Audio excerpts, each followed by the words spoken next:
بعد 9 سنوات غير علي معلول صورته الشخصية على مواقع التواصل الاجتماعي مرتديا قميص نادي آخر غير النادي الأهلي، ورغم رحيله لم يشأ يمحو كلمة لاعب النادي الأهلي فاكتفى بكتابة لاعب سابق للنادي الأهلي. رحل بجسده لكن بقى الأهلي في عقله وقلبه. مصطفى والد زيزو ابن مش جعان وقريب هعرف مصر كلها مدى كذب وافتراء إدارة نادي الزمالك على ابني لتشويه صورته، ولينا عند الزمالك 32 مليون جنيه مش هنسيب جنيه منهم، ده تعب ومجهود ابني. المهاجم الكونغولي محمد ميالي لاعب نادي بيراميدز يحصل على جائزة أفضل مهاجم في الدوري المصري. خروج ميسي بسبب الإصابة بعد 8 دقائق من بداية مباراة انتر ميامي ضد نيكاكسا في كأس الدوريات. النسخة الجديدة من كريستيانو رونالدو ستكون مفاجأة للجميع. خوسيسو مدرب النصر السعودي. أحمد حسام ميدو عضو لجنة التخطيط في نادي الزمالك سابقا الأهلي تتم حمايته بتعمل له مليون حساب، والزمالك لم ينعم بالاستقرار من قبل. التعاقد مع جون إدوارد أفضل سيناريو حصل للزمالك حاليا. رئاسة الزمالك أحد أحلامي ولدي أمل كبير في تحقيقه. خريطة قطاع كرة القدم تتغير في الزمالك، مصلحة الزمالك عندي أهم من أي حاجة. سيف زاهر عدي الدباغ هو مهاجم الزمالك الجديد. طارق يحيى الزمالك عنده أحسن قائمة فريق مصر وهتشوفوه في الدوري. في مثل هذا اليوم عام 2011 الأهلي يتعاقد مع الأسطورة وليد سليمان قادما من إنبي. الأهلي يعلن تعيين نيرة علي قائمة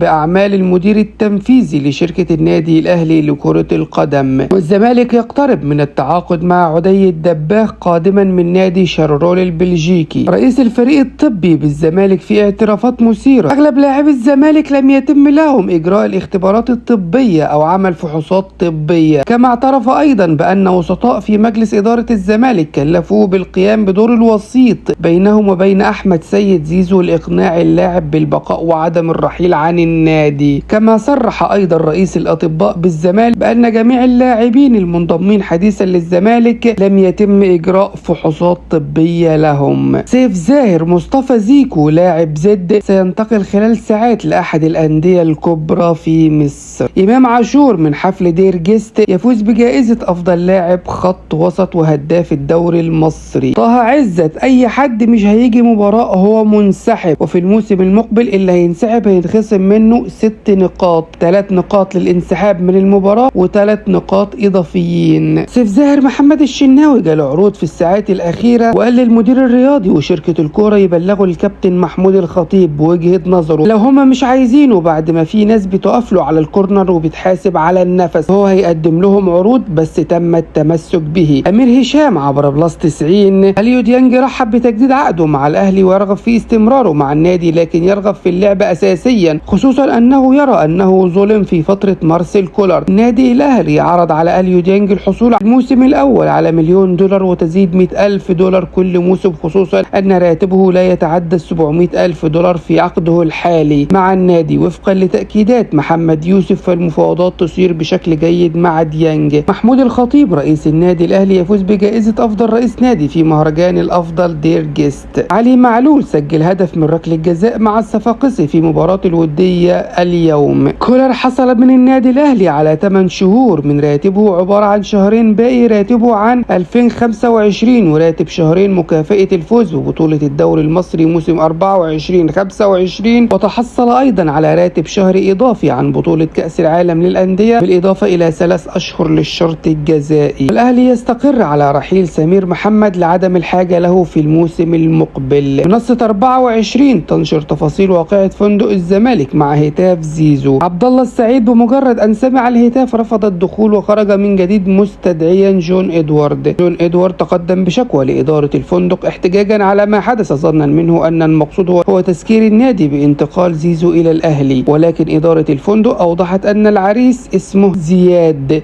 وأصدقائه هتفوا له بشكل احتفالي مستخدمين الهتاف الشهير أوليه أوليه زيزو زيزو. وافق قاسم باشا على دفع $750,000 مقابل ضم أحمد نبيل كوكا، ولكن على أقساط. الأهلي يرغب في الحصول على 75% نقدا مع تأجيل باقي المبلغ حتى يناير لأقصى تقدير. في الفندق الذي يقوم فيه الزمالك كانت هناك مناسبة عامة حضر عدد من مشجعي الأهلي، لحضورها هتفوا مشجعي الأهلي باسم زيزو في حضور مسؤولي الزمالك ولاعبيه حرص مسؤول الزمالك على استدعاء إدارة الفندق، وأكدوا الإدارة الفندق أن تصرفات المشجعين غرضها استفزاز اللاعبين. تدخلت إدارة الفندق وطلبت من مشجعي الأهلي الهدوء وتم احتواء الأزمة. أنفانتينو يقبل دعوة وزير الرياضة لحضور افتتاح معسكر المنتخبات الوطنية. أحمد عبد القادر يمتلك 4 عروض محلية من زد والمصري وسيراميكا والبنك الأهلي، واللاعب ينتظر وصول عروض خارجية. الزمالك طلب من بيراميدز ضم مصطفى فتحي، لكن المفاوضات باءت بالفشل بسبب تمسك ناديه باستمراره. نيابة شرق القاهرة تحيل أحمد حسام ميدو إلى المحكمة الاقتصادية بتهمة التشهير بالحكم محمود البنا على مواقع التواصل الاجتماعي. إبراهيم المنيسي رئيس تحرير مجلة النادي الأهلي: مفاوضات الكابتن يوسف مع وكيل أعمال اليو ديانج تقترب كثيرا من الانتهاء، وفي محاولات كتيرة لزيادة المبلغ والقيمة والمبلغ برضو اللي هيحصل عليه وكيله. إمام عاشور يغيب عن مباراة مودرن سبورت في الدوري وكذلك عن مباراتي فاركو وغزل المحلة ضمن منافسات الدوري الممتاز، رغم اقتراب عودته لتدريب الأهلي بعد انتهاء برنامجه التأهيلي.